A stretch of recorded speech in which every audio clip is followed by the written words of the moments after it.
So you get the loan, they give you the loan, but your house is pledged to the bank if you don't pay for it.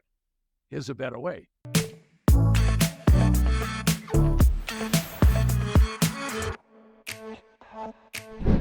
Hello and welcome. Our topic today is what to look for when buying distressed properties.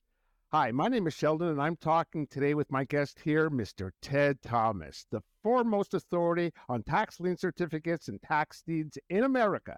Ted has been teaching people all over the world to have tremendous success for over 30 years, and I want to welcome him here. Hi, Ted. How are you? Yeah, I'm just great today. All is well. How about you?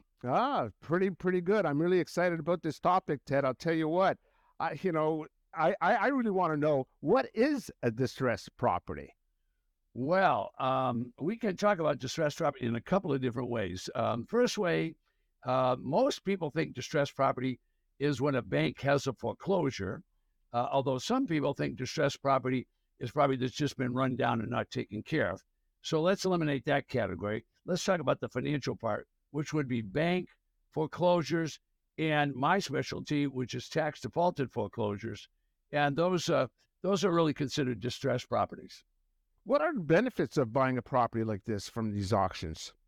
Okay, well, all of them are sold at auction. So let's go back. Let's go back a little bit in history, and let's talk about the United States, and then let's talk about banking.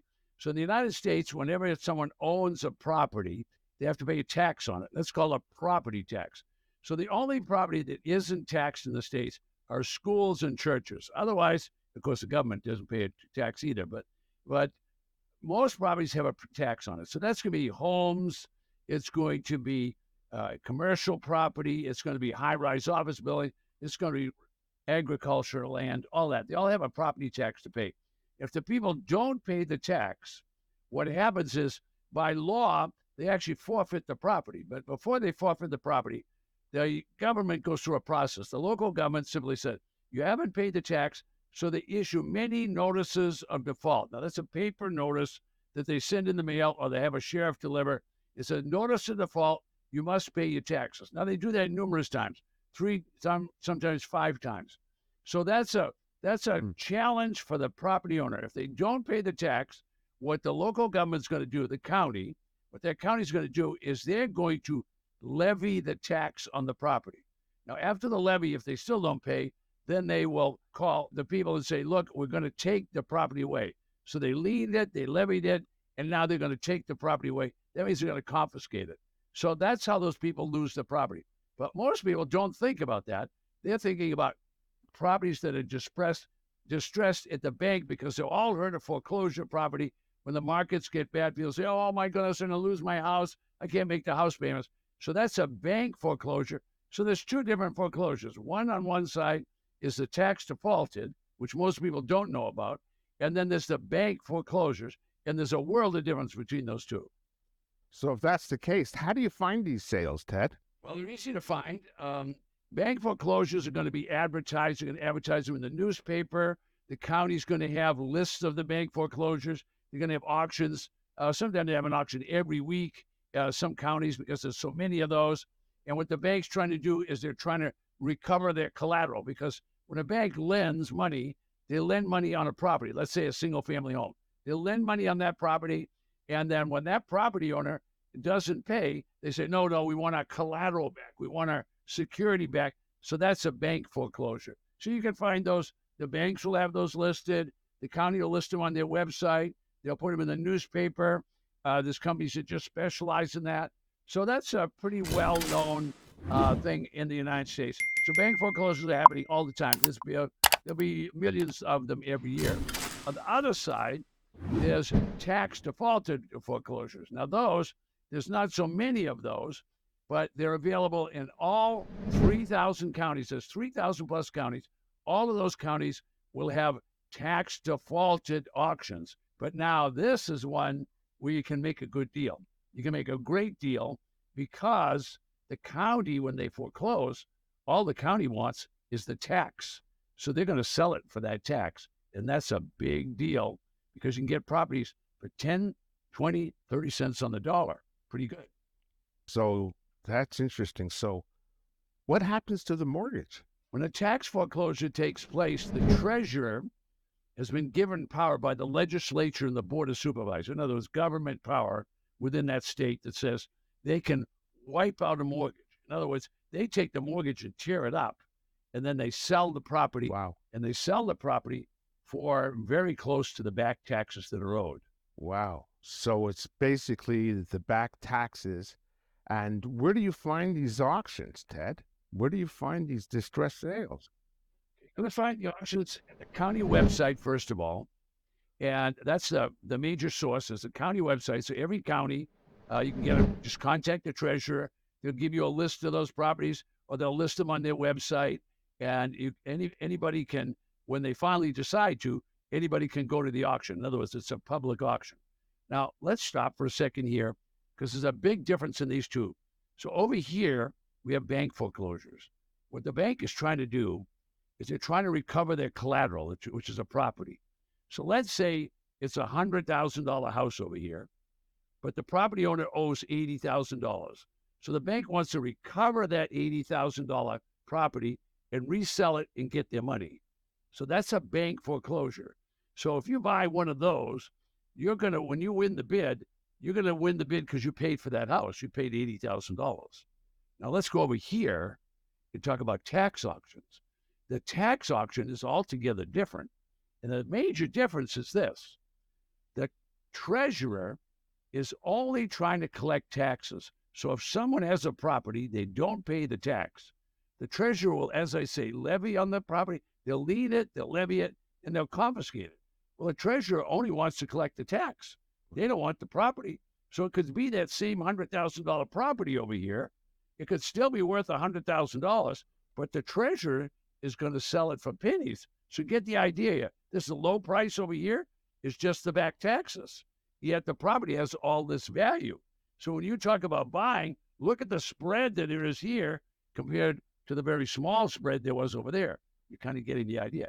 So people that don't understand tax defaulted auctions, they just think, well, they knock out the mortgage, so there's no mortgage and there's no deed of trust. That's true. They knock both of those out. And so now there's a huge spread in many of these properties because the treasurer is only trying to collect the tax. Why is the treasurer trying to collect tax? The treasurer takes tax money in every county in America. Every county, they take the tax money, they pay the firemen, they pay the police department, pay the school teachers, pay the county employees. I mean, you're getting the idea. All the bills are paid by the treasurer of the county. So if the treasurer doesn't collect property tax, which they do, because they're going to sell this property for 10 or 20 cents on the dollar. So there's a massive difference between it. So you're talking about bank foreclosures, the bank's trying to recover that collateral. Over here, their tax foreclosure, they're not trying to recover the collateral. They just want to get the taxes. Then they're going to auction that house off for whatever it'll bring at tax auction. So they start the auction over here at back taxes, and then there's this spread. Well, where do you want to be? You want to be over here buying these properties where there's all that spread. Okay, so that sounds really nice, but there's got to be some kind of risks involved as well, some kind of challenges involved in buying these properties from these auctions, Ted. Well, it's not a get-rich-quick scheme, that's for sure. You're not going to, if you had every course that I teach, and I've been doing this for 35 years, if I taught you how to do this, I can guarantee you today's Tuesday, you're not going to be rich by the weekend. You need to learn how to evaluate these properties, how to find the right ones. You need to do what we call due diligence. In other words, you're going to buy a property. You need to go look at the condition of this property because tax defaulted properties are used and abused. What does that mean? It means these properties, if the people didn't pay their tax, they probably didn't paint the place. They probably didn't fix the garage doors. They probably didn't cut the grass. They probably have bushes all over the place. And so when you buy a tax defaulted property, it's used and abused.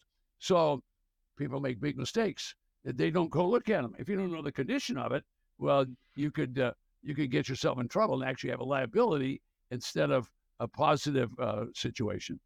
So basically what you're saying, Ted, is you got to prepare for these auctions before you go in there and start making your bids, etc., right? Exactly. Because if you don't know what you're buying, if you don't know what you're buying, how do you do this business without doing that? But I just wanted to touch on something, Ted, and you said something along the lines of, doing your due diligence.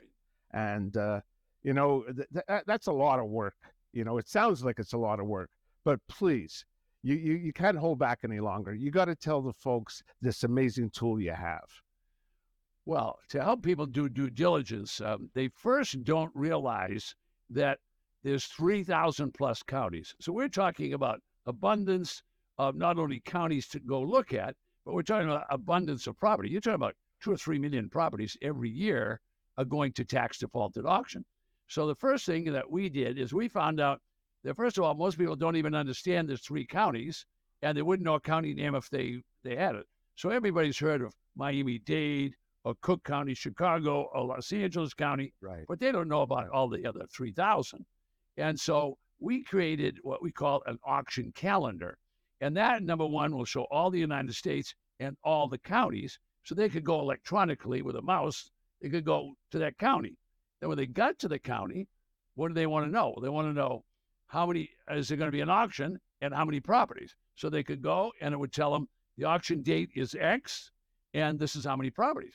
So now we did electronically what people for 200 years didn't even know they could do. And what they had to do is, many people before the computer is to drive all the way to that county. So people, even if you take a small state that only had 3 counties like Delaware, a place like that, they had to drive to each county to get the information. Well, when the computer came out, now we suddenly could get a list and we could build that into the computer. And now people could go online and get that. And now we've taken it to another level where we have a calendar that we can do this. So it's called the Ted Thomas Interactive Map and Auction Calendar. This is part-time work, full-time money. Part-time work, full-time money. I'm Ted Thomas. Don't forget, request your free auction list right below me.